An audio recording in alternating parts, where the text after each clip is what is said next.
Так, урматтуу көрүүчүлөр, бул жерде помидордун эки түрү турат. Бул Өзбекстандын помидору. Сырттан импорт болуп келет. А бул Түркмөнстандык. Бул да сырттан импорт болуп келет. Канча сом? 180. 180, а? Өзбекстандыкчы? 200. Өзбекстандыкта 200. А мынау бадыран Казакстандан импорт болуп келет. Бадырын канчасы, Муратчы? Бак 160. Бул 160 сом. Өзбекстан, Түркмөнстан, Казакстан. Так, эми сиздерге суроо.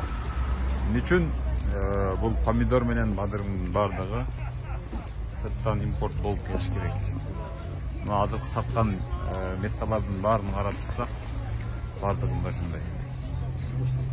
Бардыгында ошондой. Эже, помидор канча? Каяктыкы? Өзбекстанбы? Түркмөнстандыкы? Бадырыңчы? Местный бар, он енді қырықтыды. Бадырың канча? Бадырың 170. Бадырың 170. Мына ушундай. Кыргызстанда ошончо теплица бар, ошончо күнөскана бар, бирок баягы зимний кылып иштетишпейт. От жагыштан зеригеби, көмүр деле чыгат бизден, отун деле бар. Анан зимний теплица иштетпегендин себебинен бүгүнкү күндө мына көрүп турасыздар, бардык дебейин эми, помидор менен бадырың сырттан импорт болуп бизге келип атат.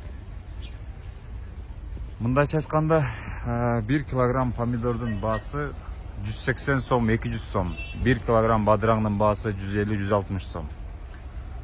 Эми ошол тонналап киргенде ошончо суммадагы акча Кыргызстандан чыгып кетип атканын эсептейли.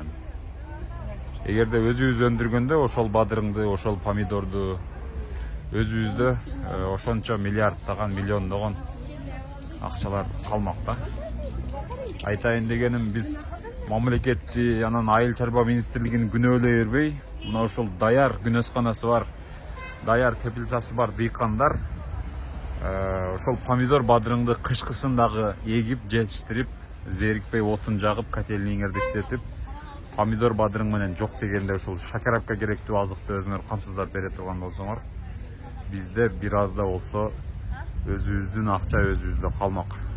Сырттан канча товар көп кирген сайын бизден ошончо көп суммадагы акча сыртка чыгып кетерин унутпайлы.